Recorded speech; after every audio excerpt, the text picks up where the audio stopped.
할렐루야. 네, 오늘 참 복된 날입니다.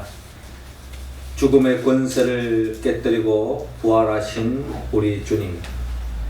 주님께서 부활하심으로 인하여 죽음 앞에 절망하는 우리를 더없이 영원한 생명으로 옮겨주신 것을 생각할 때 감사와 찬양을 하지 않을 수 없습니다.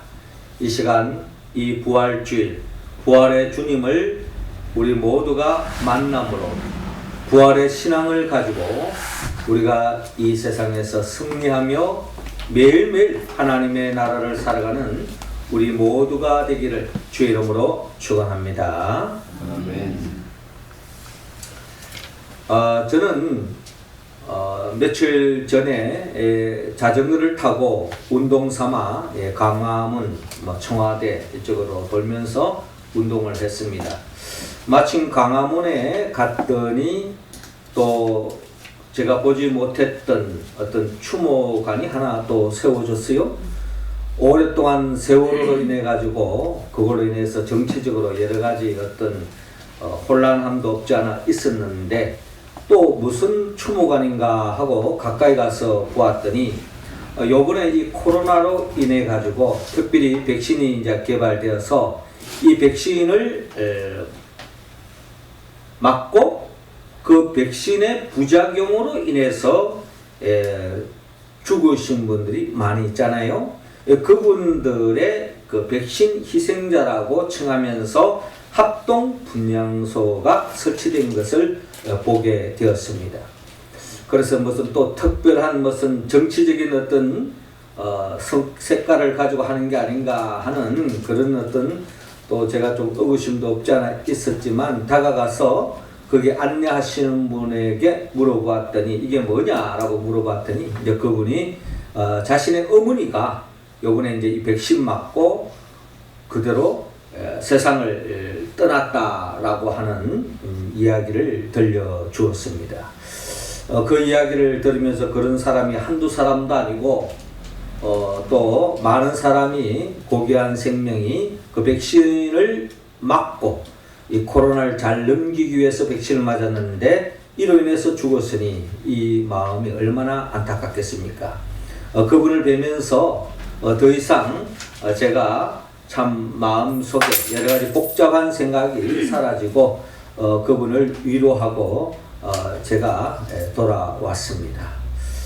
사실 요번에 우리 코로나로 인해서 얼마나 많은 사람들이 이 세상을 떠났습니까? 그 중에는 가족도 있고 친척도 있고 또 이웃도 있고요. 이러한 죽음의 현장에서 우리가 완전히 자유로울 수가 없습니다. 마침 어제는 세월호 8주기였습니다. 사실 8년 전만 하더라도 우리 또한 우리 국민 전체가 얼마나 큰 혼력을 치렀습니까?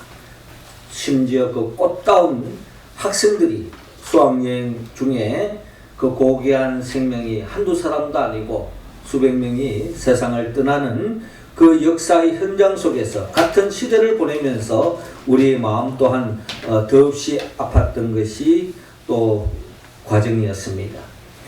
이러한 죽음의 역사가 다시는 이 땅에 일어나지 않기를 우리 모두는 또한 소망하고 또 그렇게 기도하고 있습니다. 이처럼 죽음의 역사는 이 인류 역사 속에서 아담과 하와가 범죄한 그 이후로부터 시작되었다라고 성경을 통해서 우리는 알 수가 있습니다. 죽음의 역사는 창세 이후로부터 아담과 하와가 범죄한 이후로부터 지금도 그 죽음의 역사가 계속 진행되고 있는 것이 우리의 현실입니다. 이 지구촌에는 지금도 우크라이나 땅에서는 정말 전쟁에서 죽는 것도 더 없는 가슴 아픈 이야기인데 무고한 시민들이 무자비하게 학살을 당하고 죽음을 당하는 2차 세계대전에 독일로 인해 가지고 죽어갔던 그 유대인들의 버금가는 그런 역사, 그 피비린내 나는 인간의 비극의 역사가 오늘도 이 역사 속에서 진행되고 있다는 겁니다. 먼 나라, 이웃 나라의 이야기지만 이런 역사는 오늘도 이 한반도에도 그대로 일어날 수 있는 것이 우리의 현실이라는 것입니다. 이 우크라이나 땅에 하루빨리 평화가 자리 잡고 또 다시 그 땅의 자유와 행복이 꽃피는 그 같은 역사가 일어나기를 우리 또한 소망하며 기도합니다. 우크라이나 땅에 국화가 있습니다. 그게 바로 해바라기입니다. 해바라기는 우크라이나 땅의 국화입니다. 그 나라를 상징하는 꽃이죠. 우리 대한민국은 무궁화를 국화로 삼고 있는데 이 해바라기의 특징이 바로 해를 바라보면서 꽃을 피우는 것입니다. 해가 동쪽에 뜨면 해바라기는 다 동쪽을 향하고요. 또 해가 서쪽에 질주오면은 해바라기 고개가 다 서쪽을 향하는 것이 해바라기의 특징입니다. 해바라기는 해만 바라보는 거예요. 해만 바라보는. 해가 가는 곳으로 얼굴이 향하고 해를 바라보면서 활짝 미소를 띄우는 것이 바로 해바라기의 꽃의 특징이라는 것입니다. 이처럼 해바라기가 해만 바라보듯이 주님만 바라보는 한 인생이 있습니다. 그 인생이 바로 오늘 성경 본문에 기록되어 있는 막달라 마리아입니다. 이 막달라 마리아는 어떻게 보면 귀신에 걸려서 진정한 인간다운 삶을 살지 못했던 한 여인이었는데 예수님의 은혜로 이 불칠병과 같은 인간의 어려움으로 해결할 수 없는 영적인 병이기 때문에 주님의 특별한 은혜와 은총으로 귀신이 떠나가고 주님으로 인하여 더없는 인간다운 행복한 삶을 열었던 것이 바로 막달라 마리아였습니다. 그렇기 때문에 막달라 마리아는 마치 해바라기가 해만 바라보듯이 막달라 마리아는 어떻게 보면 인생 전체가 예수님만 바라보는 그런 인생으로 바뀌어진 것을 바라볼 수 있습니다. 그런데 이 막달라 마리아가 예수님께서 십자가에 못 박혀 죽은 이 사실 앞에 막달라 마리아는 더없이 오열하고 있습니다. 그렇지 않습니까? 우리가 그 누군가 죽었다 해도 우리 마음이 무거운데 정말 사랑하는 사람, 나와 함께하는 사람, 내가 존경하는 사람, 내가 사랑하는 사람, 그 사람이 세상을 떠난다고 했을 때에 그거를 두고 담담하게 생각하는 사람은 아무도 없을 것입니다. 정말 내가 사랑하는 한순간이라도 더 같이 있고 싶은 그런 사랑하는 사람이 죽었다고 했을 때 이 절망감, 이 슬픔 이로 인한 오열은 금치 못한다는 것입니다. 오늘 성경의 본문에 기록되어 있는 이 막달라 마리아는 사랑하는 예수님, 주님만 바라보고 살아가는 이 인생에 주님의 죽음 앞에 오열할 수밖에 없었는데 이 막달라 마리아가 이 본문이 기록되어 있는 시작할 쯤에는 오열하고 절망하는 이 막달라 마리아가 이 본문이 끝날 즈음에는 더없이 기뻐하고 기쁨에 환희의 눈물을 흘리는 막달라 마리아를 볼 수가 있습니다. 우리는 이 광경을 통해서 우리 또한 우리의 삶 속에 이 죽음이라고 하는 이 무거운 우리가 감당할 수밖에 없는 이 무거운 이 짐으로부터 자유함을 얻을 수 있는 절망할 수밖에 없고 탄식할 수밖에 없는 우리가 어떻게 이 죽음 앞에서 더 이상 절망하고 탄식하지 않고 기뻐하고 소망 가운데 이 슬픔을 이겨나갈 수 있겠습니까? 오늘 성경의 본문을 통하여 주님은 우리에게 말씀하고 있습니다. 먼저 주님은 오늘 본문 9절을 통하여 주님의 부활을 알으라고 말씀하고 있습니다. 자, 9절 말씀 우리 같이 한번 읽어봅시다. 시작. 그들은 성경에 그가 죽은 자 가운데서 다시 살아나야 하리라 하신 말씀을 아직 알지 못하더라. 아멘. 자, 오늘 본문 요한복음 20장 1절은 이렇게 시작하고 있습니다. 안식 후 첫날 일찍이 아직 어두울 때에 막달라 마리아가 무덤에 와서 돌이 무덤에서 옮겨진 것을 보고라고 기록되어 있습니다. 막달라 마리아는 예수님의 죽고 난 뒤에 밤새도록 그는 그 슬픔을 금치 못했습니다. 그래서 안식 후 첫날 일찍이 아직도 날이 밝기 전에 막달라 마리아는 예수님이 무덤이 묻혀있는 그 무덤을 향하여 달려갔던 것입니다. 그런데 그 무덤은 돌이 무덤에서 옮겨진 것을 보게 되었습니다. 이스라엘의 무덤은 우리의 무덤, 땅을 파서 묻고 흙을 덮는 이런 형태의 무덤이 아니고 굴에다가 시신을 안장하고 굴 입구에 돌로 그 문을 막는 것이 유대인들의 장례 방법입니다. 그래서 왔는데 그 무덤에 돌이 무덤에서 옮겨진 광경을 보게 된 것입니다. 막달라 마리아는 주님의 무덤이 훼손된 것을 깨닫게 되었습니다. 그래서 2절에 시몬 베드로와 예수께서 사랑하시던 그 다른 제자에게 달려가서 말하되 사람들이 주님을 무덤에서 가져다가 어디 두었는지 우리가 알지 못하겠다 라고 이야기하고 있습니다. 자, 이 소식을 들은 베드로와 그 다른 제자가 나가서 무덤으로 달려갔습니다.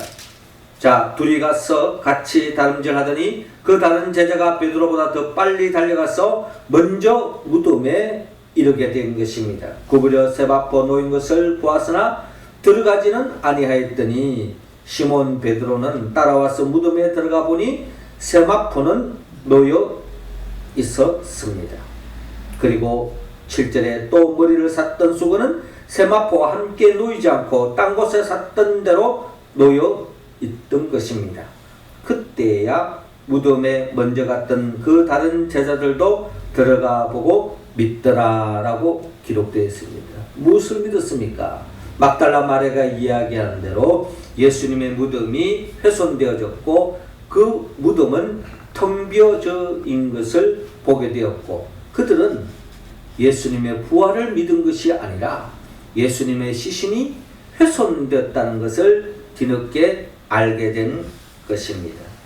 자, 예수님의 시신이라도 잘 보관했으면, 잘 보존했으면 하는 게 막달라 마리아였는데 막달라 마리아는 예수님의 시신이 훼손된 그 현실 앞에 더 절망하고 오열할 수밖에 없는 것이 현실이었습니다. 자, 그 이유가 뭡니까? 오늘 본문 9절은 이렇게 밝히고 있습니다. 그들은 성경에 그가 죽은 자 가운데서 다시 살아나야 하리라 하신 말씀을 아직 알지 못하더라 라고 기록되어 있습니다.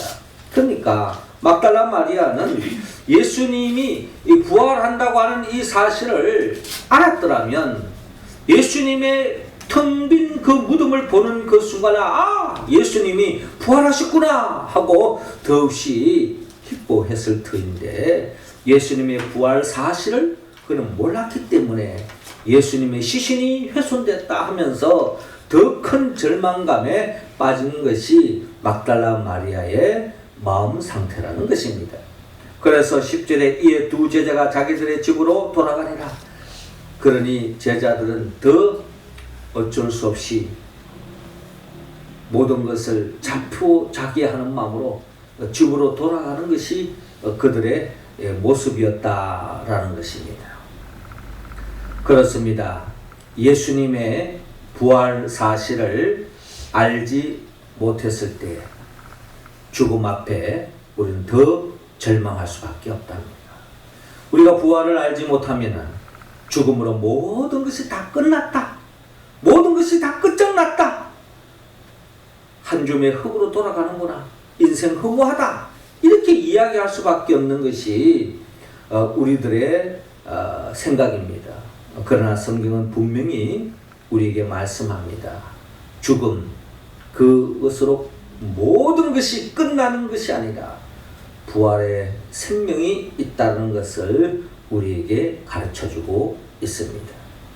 이어 막달라 마리아는 부활의 주님을 몰랐기 때문에 당연히 부활을 믿지 않는 것이 당연합니다. 그렇기 때문에 오늘 본문을 통하여 하나님은 우리 모두가 예수님의 부활을 믿으라고 말씀하고 있습니다. 자, 15절 우리 같이 한번 읽어봅시다. 시작. 예수께서 이르시되 여자여 어찌하여 울며 누구를 찾느냐 하시니 마리아는 그가 동산직인 줄 알고 이르되 주여 당신이 옮겼거든 어디 두었는지 내게 이르소서 그리하면 내가 가져가리이다. 아멘. 자, 이어지는 본문 10절에 제자들은 텅 빈 무덤을 보고 자포자기하고 다 제 갈 길로 갔습니다. 사실 예수님은 제자들에게 일찍이 내가 죽은 자 가운데 다시 부활한다는 사실을 누누이 말씀을 드렸습니다. 3번씩이나 기록된 말씀에 의해서 밝히고 있듯이 주님께서 제자들에게 미리 말씀하셨던 것입니다. 그러나 제자들은 거기에 관심이 없는 거예요. 한쪽 귀로 듣고 한쪽 귀로 흘러버리는 것이 제자들의 모습이었습니다. 사실 제자들은 예수님이 십자가에 못 박혀 죽는 그 자체도 받아들일 수 없는 거예요. 그리고 죽고 부활한다, 여기에 크게 의미를 두지 않는 것입니다. 그들은 마음은 단지 하나, 예수님께서 예루살렘을 입성해서 메시아 왕국을 세우고 거기에 왕이 되면 우리는 그 예수님의 그 권력의 노른자를 차지해서 이 세상에서 한번 부귀영화를 한번 누려보려고 하는 이 세상적인 욕심에만 가득 차 있었지, 정말 하나님의 뜻, 하나님의 나라에 대한 그런 나름대로의 소망은 별로 없었던 것이 아닌가 하는 생각을 가져봅니다.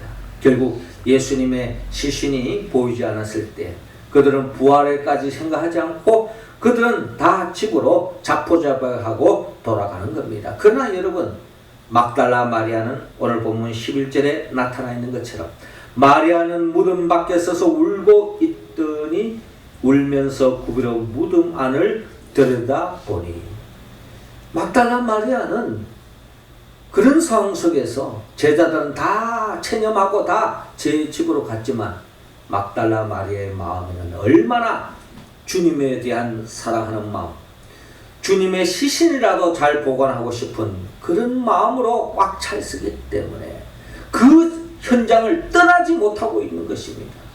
그래서 무덤 밖에서 계속 흐느끼며 울고 있는 것이 마리아의 모습입니다.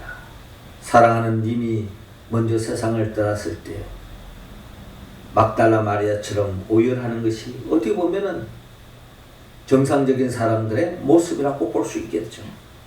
그러면서 무덤 안을 또 들여다보는 이유가 뭡니까? 믿기지 않는다는 겁니다. 현실을 받아들일 수 없는 겁니다. 그래도 한 가닥에 희망을 걸고 또다시 내가 잘못 본 게 아닌가, 내가 너무 눈물을 흘려서 내가 확실히 못 본 게 아닌가 하면서 눈물을 훔치고 또다시 들어가 봤지만 아닌 게 아니라 그 현장에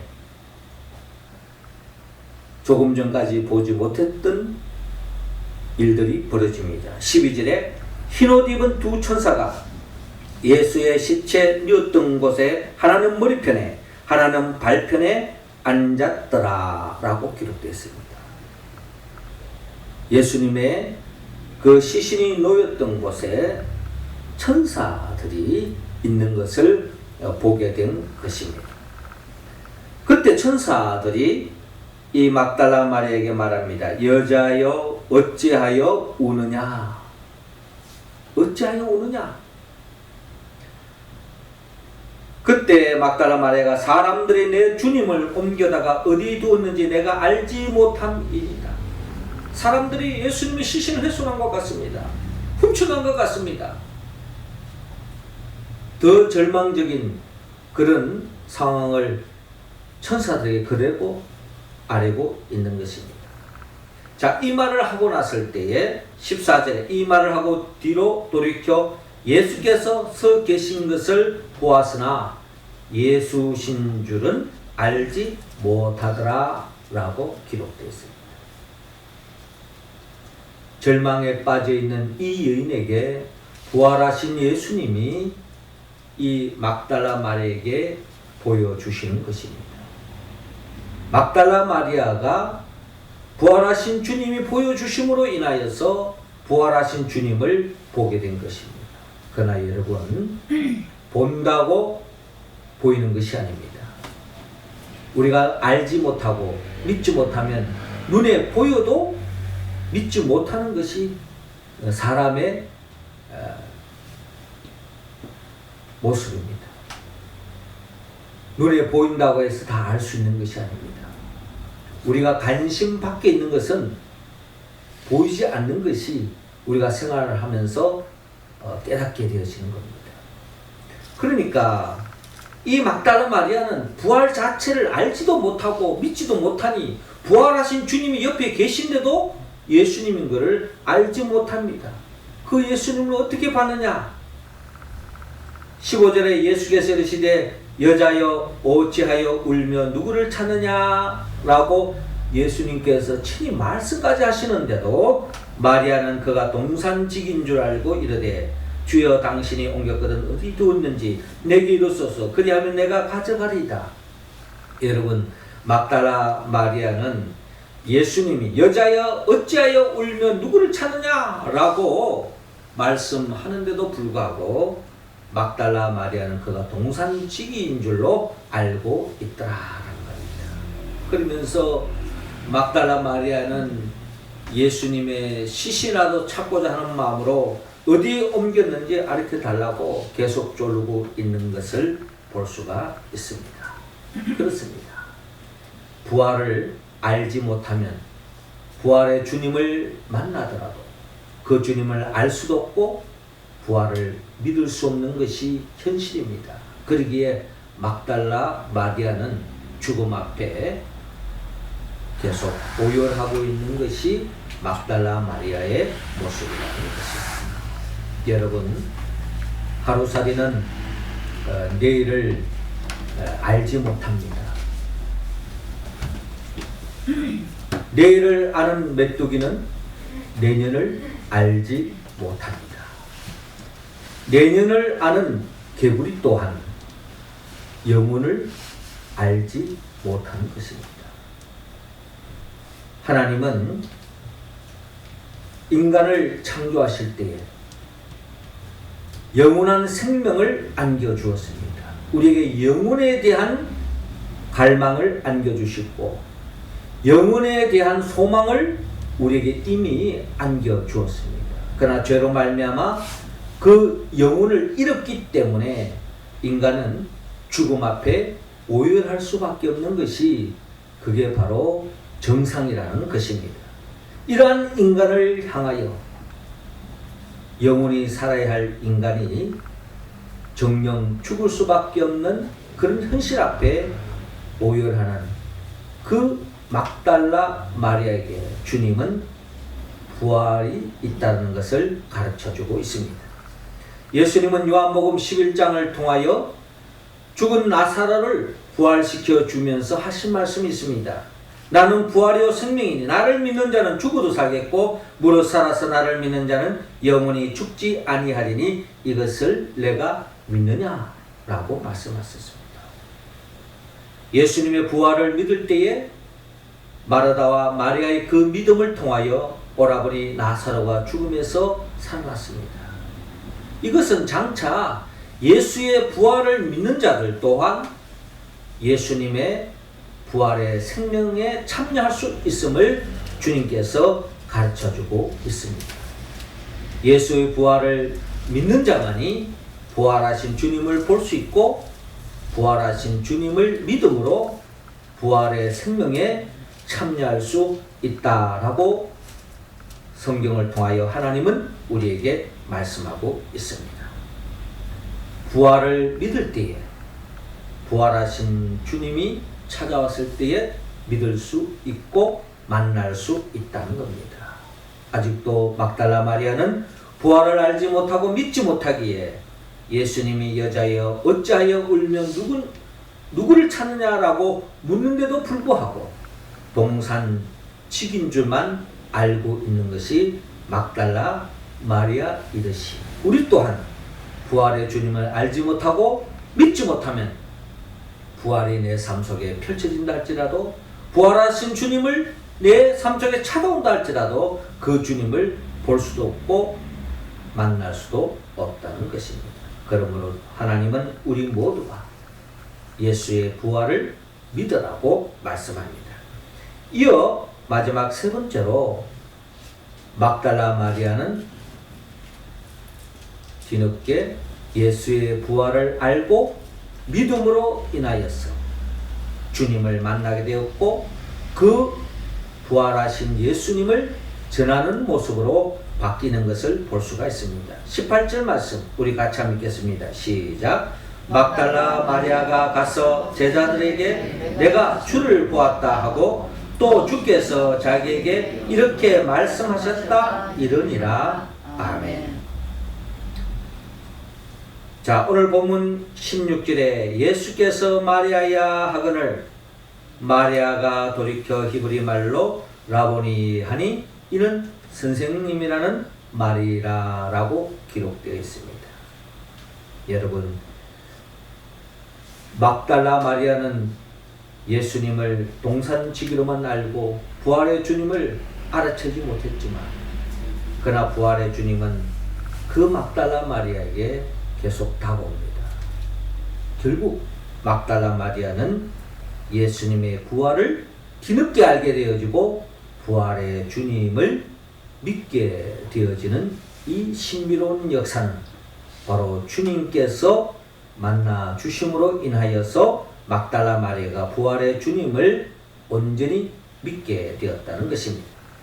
그러면서 17절에 예수께서 이르시되 나를 붙들지 말라 내가 아직 아버지께로 올라가지 아니하였노니 너는 내 형제들에게 가서 이르되 내가 내 아버지 곧 너희 아버지 내 하나님 곧 너희 하나님께로 올라간다 하라 하시니 막달라 마리아가 가서 제자들에게 내가 주를 보았다 라고 증거하고 있는 막달라 마리아를 볼 수가 있습니다. 그렇습니다. 막달라 마리아는 뒤늦게 예수의 부활을 알게 되어졌고 믿게 되어졌고 결국 막달라 마리아는 부활의 주님을 만남으로 인하여서 그 마음속에 자리 잡고 있는 죽음 앞에 절망하고 좌절했던 모든 마음이 다 사라지고 그 마음속에 부활의 주님으로 인하여서 더 없는 기쁨과 감격에 빠져있는 막달라 마리아를 볼 수가 있습니다. 막달라 마리아는 이 부활의 이 사실, 이 소식을 자기 마음속에 두고 있는 것이 아니라 예수님이 말씀하신 대로 이 부활의 소식을 제자들에게 달려가서 전하고 있는 막달라 마리아의 모습을 우리는 볼 수가 있습니다. 오열했던 마리아가, 절망했던 마리아가, 눈에 눈물이 범벅이 되었던 막달라 마리아가 이제 더 없는 기쁨의 눈물을 흘리며 희열찬 모습으로 제자들에게 달려가는 막달라 마리아. 그는 이미 부활의 주님을 만남으로 죽음을 정복하고 죽음으로 인한 그 어떠한 슬픔도 극복해 나가는 막달라 마리아를 볼 수가 있습니다. 예수님은 죽음의 권세를 깨뜨리고 부활했습니다. 그러기에 고린도전서 15장 20절에서 22절에 그러나 이제 그리스도께서 죽은 자 가운데서 다시 살아나사 잠자는 자들의 첫 열매가 되셨도다. 사망이 한 사람으로 말미암았으니 죽은 자의 부활도 한 사람으로 말미암는도다. 아담 안에서 모든 사람이 죽은 것 같이 그리스도 안에서 모든 사람이 삶을 얻으리라 라고 고린도서 15장 20절에서 22절을 통하여 사도 바울은 우리에게 말씀하고 있습니다. 그렇습니다. 우리 모두는 부활의 주님을 믿음으로 말미암아 이미 우리 또한 부활의 주님을 만났습니다. 우리는 더 이상 우리의 삶 속에 죽음이 역사할 수 없습니다. 죽음 앞에 절망하지 않습니다. 왜? 예수 그리스도께서 죽음의 권세를 깨뜨리고 부활하셨기 때문에, 부활의 첫 열매가 되셨기 때문에 우리도 그 부활의 생명에 참여할 수 있게 되었다는 것입니다. 이 부활의 소식을 우리는 아직도 죽음 앞에 오열하는, 절망하는 사람들에게 찾아가서 예수의 부활의 소식을 전하는 모습이 되어질 때에 막달라 마리아처럼 진정한 슬픔에서 벗어나 기쁨을 맛보는 우리 모두가 될 줄로 믿습니다. 사랑하는 성도 여러분, 오늘은 예수님의 죽음의 권세를 깨뜨리고 부활하신 날, 이 날을 기념하여 다시 한 번 더 예수의 부활을, 우리는 역사적 이 사실을 바로 알아야 합니다. 그리고 이 부활, 예수의 부활을 믿어야 합니다. 그리고 예수의 이 부활의 소식을 아직도 듣지 못하는 자들에게 전해야 합니다. 자, 누가 예수의 부활을 알 수 있고 믿을 수 있고 전할 수 있습니까? 이는 성령님이 도와주셔야 합니다. 성령님이 도와주지 않으면 예수의 부활을 100번 이야기한다 할지라도 예수의 부활을 알 수가 없습니다. 믿을 수 없습니다. 전할 수 없습니다. 결국 성령이 도와주셔야 된다는 것입니다. 성령은 예수 그리스도의 영입니다. 예수님이 누구입니까? 예수님은 우리를 위하여 말씀으로 천지 만물을 창조하시고 우리를 위하여 친히 인간의 몸으로 오셔서 우리의 모든 죄를 짊어지고 십자가에 못 박혀 죽으시고 죽은 자 가운데 3일 만에 부활하시고 그리고 승천하셔서 지금도 하나님 보좌 우편에서 우리에게 보혜사 성령을 보내주십니다. 그 성령의 도우심을 입은 자들은 예수의 부활을 알고 믿고 전함으로 인하여서 죽음의 권세를 이기고 이 땅에서 천국을 청로할 수 있고 하나님의 나라의 백성으로 살 수 있게 된 것입니다. 이러한 우리들을 영원한 하나님의 나라로 영생으로 이끌어주기 위하여 장차 재림하여 오실 예수 그리스도, 그분의 영 보혜사 성령님의 도우심으로 우리 모두가 예수의 이 역사적 부활의 이 사실을 바로 알고 믿고 부활의 소식을 전함으로 인하여서 더 없는 하늘의 기쁨을 누리며 영원한 생명에 잇대어 매일매일 살아가는 우리 모두가 되기를 주의 이름으로 축원합니다. 기도드리겠습니다. 하나님 아버지, 이 시간 우리 한 사람 한 사람에게 성령의 기름을 부어 주옵소서.